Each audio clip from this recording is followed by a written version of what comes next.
tell me that you love. What is up, everybody? Welcome to another video. The NBA awards just wrapped up, and I'm here to talk about why Russell Westbrook should not have been given the MVP. Now, I know a lot of you guys are gonna go crazy on the comments saying he should have been the MVP, blah blah blah. And then the other part of you guys will agree with me because I know it was pretty evenly, especially between James Harden and Russell Westbrook. Before we get started though, let me just say that I did not disagree with a lot of the awards that were given out today. I know for a fact that I wanted Coach Spoelstra to win the Coach of the Year. Obviously, I'm a Heat fan, so I might be a little bit biased there. Block of the Year, I thought Hassan Whiteside should have won it. Also, might be a little bit biased again because I am a Heat fan. However, I do think that Block of the Year, I'm not being biased, honestly. Like I did think that Hassan Whiteside's block was better, but obviously a lot of people disagree with me because Kawhi won it, and I don't disagree with it because Kawhi's block was, you know, on James Harden, and it was really impressive also. So I don't have a big problem with that. It was a minor award. Here's my main issue. The MVP award should not have been given to Russell Westbrook, even though he was actually the MVP. Here's what I mean by that. Russell Westbrook was hands down the best player in the entire league, so obviously he should have been the MVP. But the NBA should have given it to James Harden, because if you go by the history of the MVP and how he has been given out, nobody has ever won an MVP award being lower than the third seed. In fact, only 2 players have ever gotten the MVP being lower than the third seed. I'm sorry, than the second seed. Which means that only 2 players have ever won the MVP being the third seed. This was Michael Jordan in '88 and Karl Malone in '99. Here's the problem though. Michael Jordan did win the MVP by being the third seed, but Karl Malone really wasn't a third seed because it was a tie between 3 teams, which means he was really the first seed. He just lost a tiebreaker to 2 other teams. So yeah, you heard it right. Only 1 player has ever won the MVP being lower than the second seed, and that was Michael Jordan, the greatest of all time.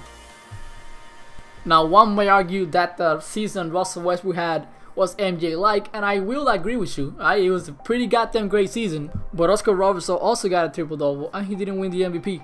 Now, I don't really like to look back in the days because it was a lot different. Right? The game was completely different back then. So we're gonna stay with today's game, and I still, you know, I don't think Russell Westbrook should have been given out the MVP because he simply was in a really low seed. He was in a seed that barely made the playoff. You have James Harden and Kawhi Leonard, both they were almost the best team in the entire conference. And then you look at Russell Westbrook and 6 teams were better than him. 5 teams. 5 teams, sorry. Yeah, 5 teams were better than him. I realized I was being stupid there for a minute there, but you know. But there's an even bigger problem that nobody seems to be talking about. One of my favorite players is Anthony Davis, right? A lot of times when people ask me, oh, who's gonna win the MVP, my first prediction tends to be Anthony Davis, but then I realize that he's on a bad team. He's on a Pelicans team that's probably not gonna make the playoffs. So I never say Anthony Davis because of his situation, you know, of the situation of his team. But now I could actually say Anthony Davis, and if he has the best season, what's stopping him from being the MVP? Like, obviously this is not gonna happen, but say somebody averages a quadruple double and they get, you know, the 15th seed on their conference. What is stopping them from getting the MVP?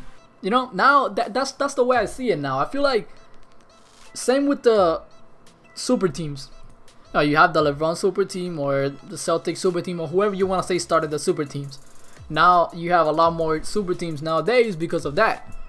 We saw a lot of that this year with the mega team that, you know, the Golden State Warriors formed. Now everybody wants to play for a super team or whatever. Now everybody wants to join forces just to take down the Golden State Warriors. So you see the pattern here. Somebody begins it, then it continues to happen.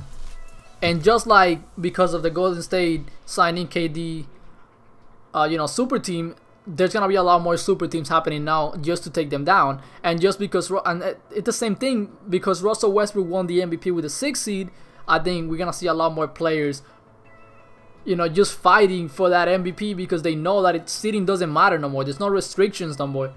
A 6th seed won it. What's stopping a 10th seed from winning it if he plays good enough? When you look at the best players in the league, especially like my example was Anthony Davis, but I think he's the best example in this situation because Anthony Davis could easily be a top 3 player in the league. In fact, when you look at the future, is there anyone that's as good as Anthony Davis? And I know he's one of my favorite players, so I'm being a little bit biased, but it's the truth. There's not a lot of players that are like him, and he's in the bad Pelicans team that's probably not going to make the playoff next year or the one after. But what's stopping him from getting an MVP if he plays good enough like he can do? So that's my thing.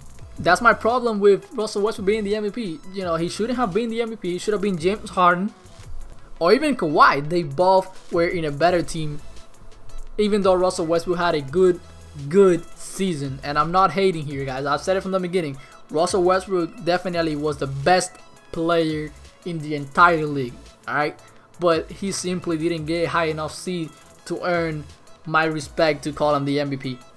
He won it, so congratulations to him. I guess, you know, the NBA and a lot of people disagree with me, but that's my opinion. I really hope this doesn't happen again. I really hope that they don't start hanging out MVPs to whoever plays the best, because hell, Giannis Antetokounmpo, Anthony Davis, Karl Anthony Towns could win it too. A lot of players like that are gonna start winning MVPs because they are goddamn good and they can do it.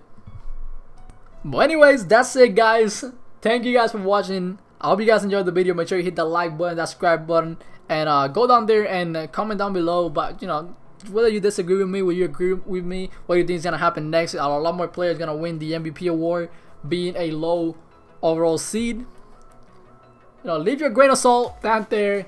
But I'll catch you guys in the next one. Peace out.